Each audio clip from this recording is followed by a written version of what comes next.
In this video I continue with the renovation of my basement. The next project is the next basement room, a simple storage room. Let me introduce you, this is it. In a previous video I showed how I replaced my old basement drain in the laundry room and used PVC sewer pipes and adapters to connect it to the existing sewer system. I want to completely renovate the room and will remove loose plaster and all layers of paint, sand the floor, prime it and repaint it with floor paint. I will touch up the plaster in a few places and also repaint the wall and ceiling with lime paint. Since I have other hobbies besides renovating, the whole thing should cost as little as possible.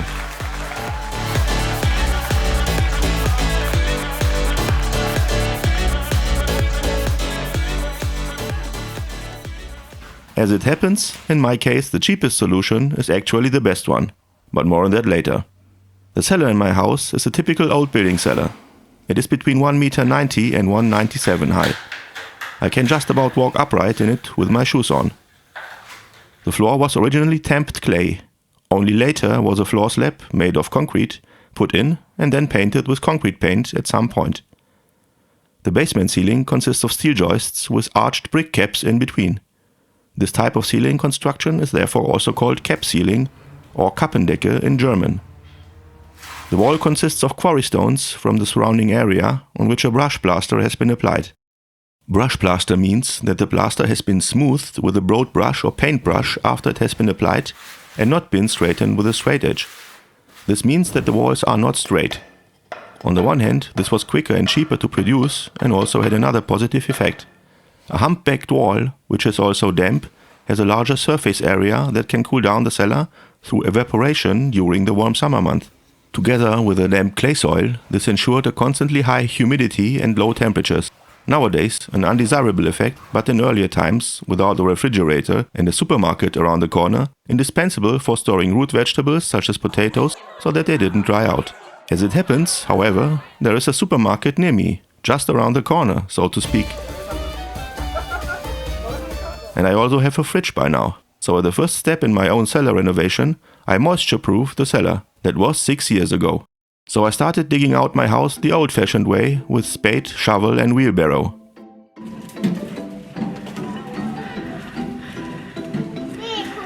As you can see, I also had energetic support. I was particularly pleased when I came across an old brick 3-chamber septic tank under the old paving. My joy increased immeasurably when I found out that 2 chambers were filled to the top with building rubble. Here as proof my joyful expression, which was my faithful companion during the demolition work. After excavating, I applied a thick bitumen coating to the outside of the cellar walls and laid drainage pipe. Then I covered the excavation pit with drainage fleece. The water-permeable fleece prevents topsoil from being washed into the drainage gravel and thus blocking the drainage pipes. Here you can see the installation of the inspection shaft for the soakway. Drainage water should be able to seep into it and then drain away into the ground. Before filling the pit with drainage gravel, I laid a dimpled membrane against the wall to protect the bitumen layer from being damaged by the gravel. The drying of the 60 cm thick cellar walls actually took 5 years. I just let them dry without heating or a dryer, otherwise it would have been very expensive. The walls are now sufficiently dry and it's time for me to get to work. In the course of the last 70 years, a lot of screws, dowels, nails and other old-time fixtures have accumulated on and in the walls. I remove these first so that they don't get in my way later when I sand the wall.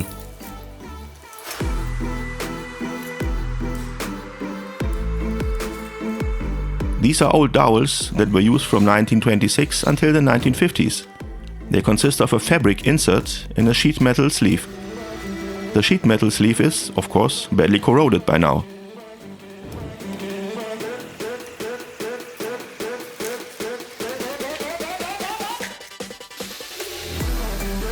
These old door pins also have to go. They date from a time when there were simple wooden doors in the cellar. In the next step, I remove loose plaster and old paint. This is important to ensure good adhesion of the new paint. The device here, which looks similar to an angle grinder, is the Bosch wall working system, or Wandbearbeitungssystem in German. Unfortunately, you can't buy it new. Bosch doesn't sell it anymore. I really like it because there are different attachments. Here, for example, you can see the wire brush attachment. I use an old multi-purpose vacuum cleaner from Kärcher, which has served me well for over 10 years. A few years ago I made a cyclone separator out of a metal bin and this plastic attachment to save on dust bags. It was really worth it, especially for this project, because sanding produces a lot of dust. I estimate it was around 50 to 70 kilograms in total. So first I take the Bosch with the wire brush attachment to remove the lime paint on the steel beams. Then I grab my scraper and remove the old whitewash from the ceiling. It is relatively easy to remove, especially with the right hip swing.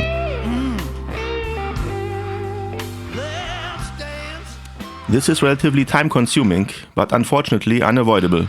The old lime paint is already peeling off the ceiling in many places.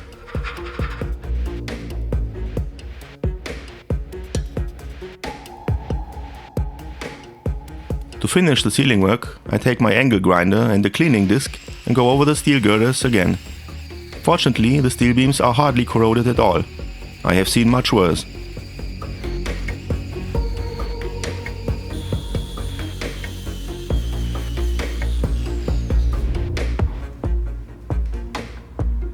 After the ceiling, it's time for the walls. I use the wire brush attachment again and grind away. Because the wall is so humpy, I can't get everywhere with the wire brush attachment. So I do 2 more rounds with the painter spatula to make sure I get all the spots. Any spots that sound hollow I knock off with a hammer.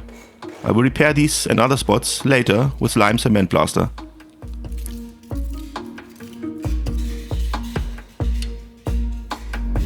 Here and there are some spots where one of the previous owners of the house smeared gypsum plaster. Although it is relatively firmly attached, I prefer to remove it. The old supply pipes of a long forgotten oil heating system are also plastered over.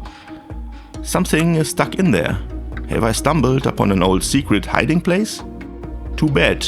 The rolled bundles of Deutschmarks I had hoped for turn out to be pieces of wood. The plaster in this corner of the room can't really be called plaster anymore. A little poking with a spatula makes the sand trickle out. This spot has to be repaired in any case. The next step is to sand off the old floor paint.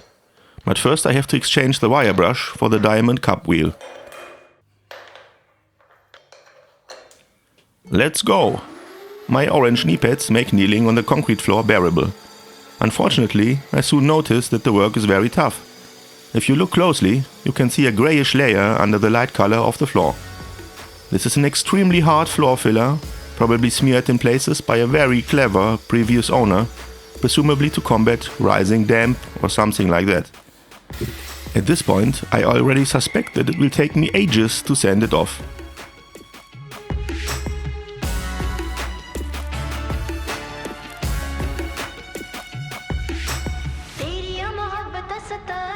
Here's a little progress report. It's going slowly, but at least.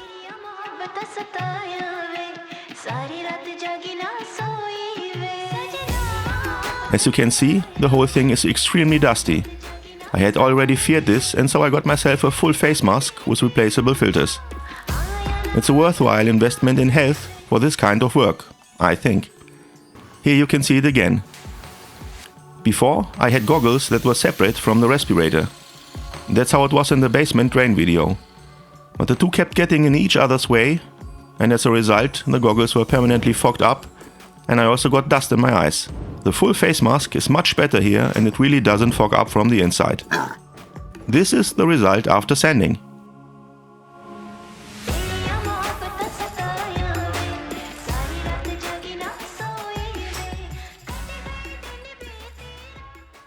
Now I go around with a pressure sprayer and pre-wet the areas I'm going to plaster. On the one hand, this binds the dust, and on the other, it prevents it from prematurely drying. If too much water is extracted from the plaster by a too dry substrate, it cannot reach its strength and tends to sand or even fall off the wall. This process can be prevented, among other things, by properly pre-wetting the affected areas several times until the wall no longer immediately absorbs the moisture. I use the 2-bucket method to mix the plaster. I only put a small amount of water in the plaster bucket, the other is completely filled with water. I then fill the desired amount of plaster into the plaster bucket, add some water from the water bucket and mix the plaster thoroughly. By adding either more water or more plaster, I can adjust the desired consistency. After the first mixing, I give the plaster 3 to 5 minutes to mature and then mix one last time. I then use the remaining water in the water buckets to clean the mixing rod. I set the plaster as shown here. It has a porridge-like consistency and runs slowly down the trowel. Before throwing it on, I pre-wet again. As usual, several times in short intervals, so that the existing plaster and masonry can absorb the water. I use ordinary lime cement plaster as it is available very cheaply as conventional plaster and masonry mortar in every do-it-yourself store. Plaster of this strength class is medium strength and according to the old plastering rule, soft on hard, can absorb any stresses that occur in the substrate. A pure cement plaster, for example, is much stronger and would be just as unnecessary here as expensive renovation plaster. In the following, I will show 2 conventional techniques with which I apply the plaster, and a little later a third, less conventional one. At the moment, I apply the plaster by throwing it on the wall with a trowel. Of the 3 techniques, throwing is the most difficult and requires a little practice. I mainly use 3 types of trowels for plastering. The small trowel, actually called a stuccoer's trowel, is 80 mm long. The larger of the 2, known as the bricklayer's trowel, is 160 mm long. The 2 work as a team, much like Bud Spencer and Terence Hill. I use the small one for filigree but rough work because it's easy to handle, and the larger one for rough but filigree work because it gets things done. I use high quality professional trowels from German manufacturer Storch, made from stainless steel and with wooden handles. They cost a little more than the cheap ones from the do-it-yourself store, but they last much longer. Mine are already 12 years old, still intact and still rust-free, and have not only plastered and filled, but also helped to apply the bitumen coating to the outer walls of my cellar. A little later you can see the finishing trowel. Unlike the name suggests, I use it not only to smooth plaster, but also to apply it to the wall, but more on that later.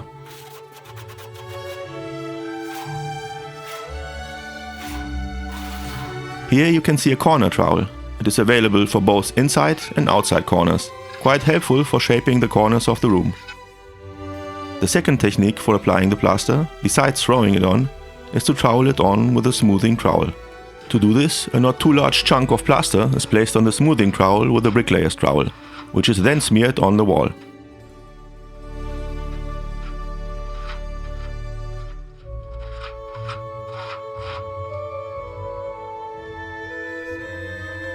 Occasionally, I also hold the smoothing trowel under the spot while plastering to catch any plaster that falls off. With a little practice, plastering with a trowel or spatula is not that difficult. But what about people who are differently gifted in regards to their masonry and plastering skills? I am proud to have found an answer and present my latest invention from space research: the nano-coated specialty foil plaster bags. They are simply filled with a plaster and now also offer women the possibility to master plastering. Deeper holes or even dowel holes can be repaired quite well and without making a mess. However, I must expressly warn against using ordinary plastic bags with the corners cut off for this purpose. If only small areas need to be repaired, I take my plasterer's cup and mix a small amount of plaster in it. Together with a narrow painter's spatula, small imperfections can be repaired relatively quickly. Like these spots here, for example, which I had overlooked.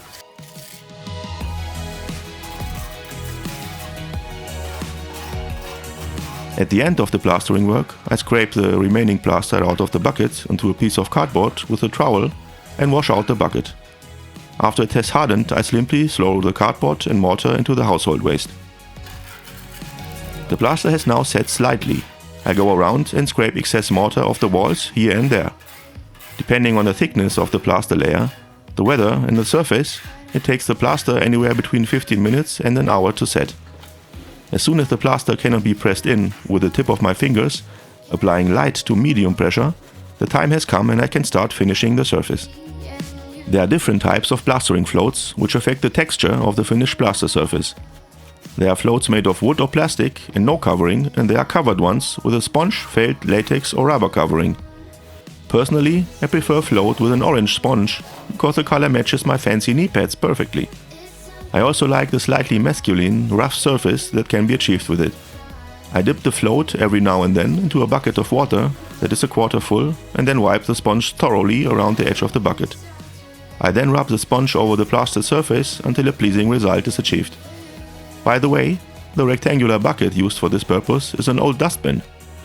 The previous owners had left it in the kitchen along with some other stuff. That's how it looked in our kitchen when we bought our house. As they say, it was a bargain house. Here it is, my bucket, as I found it in my kitchen and photographed it in October of 2008. And it has hardly aged since then. And that despite the fact that I plastered almost the entire house with clay plaster with its help. Here it stands next to the very first wall I ever plastered. That was at the end of November 2008. Unfortunately, it fell down and broke during the renovation of the cellar, so that our friendship came to an abrupt end. As a replacement, I got myself a Tyler's washing bucket. Unfortunately, it wasn't available in orange, but it has these practical rollers that allow the water to be wiped off really well. I can really recommend it. If anyone is interested, I have linked the bucket and all the other tools I use in this video in the video description below. Smaller spots can be smoothed out relatively easily with these dish sponges. I quite like them and even use them for painting. Here, for example, I use them to treat the top of my sideboard with hard wax oil. But I digress. Back to the cellar. The plasterwork is now finished and I'm happy with the end result. That's the beauty of an old cellar with brush plaster. Since the walls are humpy and crooked anyway, an excellent end result is a foregone conclusion. Ceiling, wall and floor are now ready for painting. First up, there are the steel beams and the metal frames of the doors. To make the paint adhere better, I clean them first with nitro thinner. For masking, I don't use crepe paper masking tape, but gold-colored masking tape. This is much easier to handle and can be removed without leaving any residue, even after a long time. To prevent paint from dripping onto the sanded floor, I lay out a painter's fleece. Compared to any kind of foil, it is much easier to handle and, of course, much more durable. I bought this painter's fleece over 12 years ago and have used it often since then. I washed it in the washing machine once because it smelled musty after being stored in the cellar for a long time. And who wants to have this smell in the living room when they paint their walls there? Before using it, I stir the metal paint thoroughly and then pour it into a separate container. In my experience, it lasts much longer this way. If you dip the brush directly into the paint can, small amounts of dust, other dirt or brush hair will always get into the paint no matter how carefully you work. I clean the stirring rod immediately after use so that nothing dries. The blue paper towel roll is extremely practical here. If you don't know it yet, it's basically a large kitchen roll, but for workshops. Only better and much cheaper per sheet. I use nitro thinner for cleaning. It is not only suitable for thinning solvent-based paints or for degreasing the surfaces to be painted, but also for cleaning brushes and other painting utensils after use.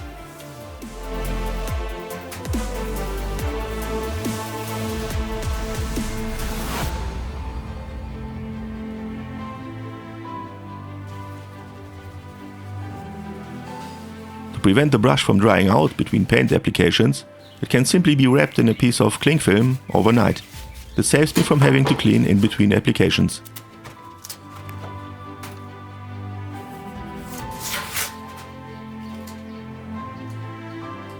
Before I paint the ceiling and walls, I clean them thoroughly with a mop. I had produced a lot of dust earlier and on the side also sanded the floor. I want to get rid of this dust before painting so that the lime paint can adhere properly to the surface. Even though I had vacuumed the walls and ceiling beforehand, there's still a lot of dust. I spray the water into the ceiling with a pressure sprayer. Otherwise, a wiper that is too damp will give one an unintentional hair washing. There are a few special reasons why I choose lime paint for the basement. For one thing, it's cheap. I paid well under 20 euros for a 10-liter bucket at the do-it-yourself store. With hydrated lime in sacks and water, it is even cheaper to mix yourself. A 25 kg sack of hydrated lime costs less than 10 euros in the do-it-yourself store and produces 25 to 30 liters of finished paint.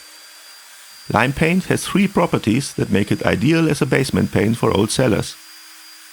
First, lime paint is very permeable to moisture and gas, which helps damp cellar walls to dry out. Second, lime paint solidifies by reacting with the CO2 in the air we breathe. It doesn't dry in the true sense of the word and can therefore be applied to permanently damp basement walls. Third, lime paint is highly alkaline with a pH value above 12 and therefore has an integrated mold protection. I always spray water on the wall with a pressure sprayer before, during and between coats. It's not only easier to apply the paint this way, it is actually necessary to keep the paint moist because prematurely dried lime paint tends to chalk off later. As already mentioned, drying and curing are two separate processes in lime paint. Lime paint that has dried out through water evaporation is not particularly resistant at first.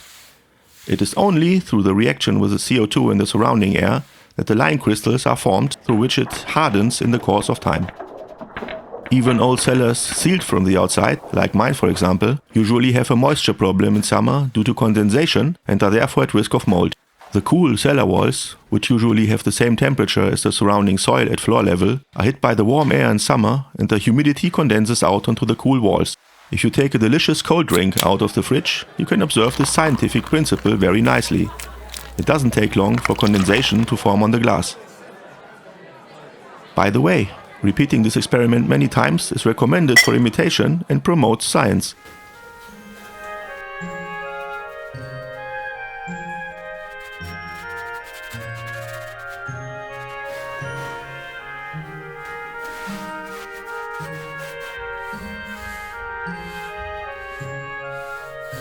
More than half of the room has now been painted and allowed to dry overnight.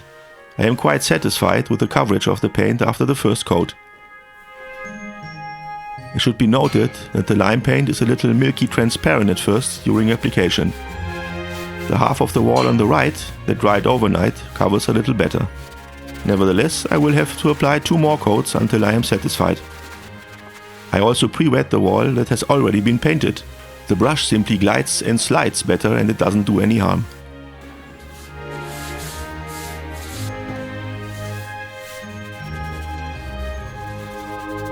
In the meantime, however, I'm showing serious signs of reluctance and I'm thinking about how I can speed things up a bit. While browsing the internet, I found this spray gun for 25 euros.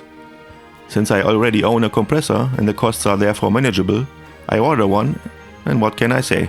I should have done it right away. Before spraying, I put the well-mixed paint through a sieve so that any lumps don't clog up the spray gun. With this funnel gun, the paint application can be shortened to about 10% of the time.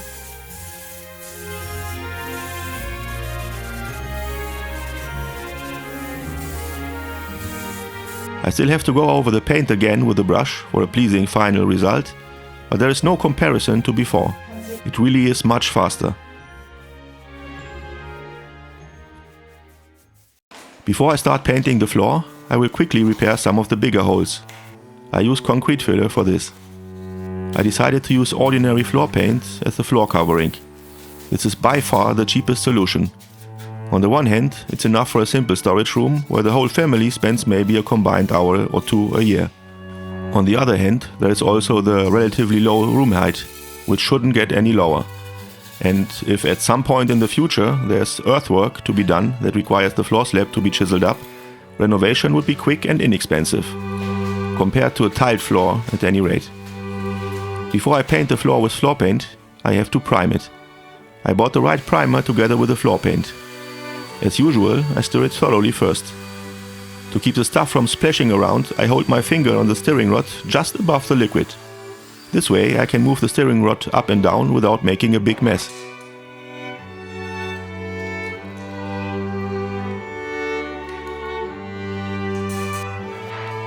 The primer smells extremely of solvent, so I put on my breathing mask again. I had previously made sure to buy the appropriate filters that filter out solvent vapors as well as fine dust. Painting the floor is relatively uncomplicated. I had already taken care of everything that was important for a good result. I sanded the floor properly and got rid of old coats of paint. Before priming, I also wiped the floor with a damp cloth and let it dry. By the way, even new concrete may have to be sanded down if it has a sintered layer on it. This occurs when the water in the concrete evaporates, leaving behind the binders and other ingredients dissolved in the water on the surface. This is often caused by adding too much water when mixing the concrete. This sintered layer is very thin and hard and therefore tends to flake off. The concrete immediately underneath is usually friable and of low strength.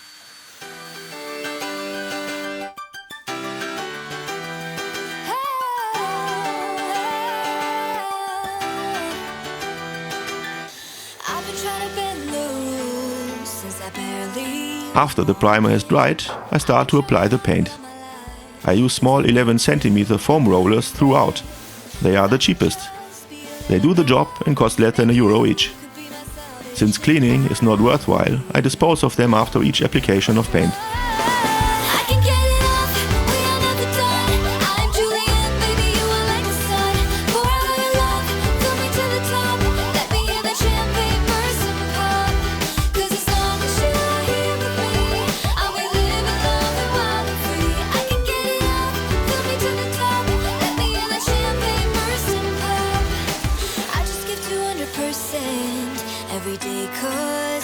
This is the final result after 3 coats.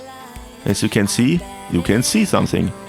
The structure of the screed, sanding marks and cracks are clearly visible.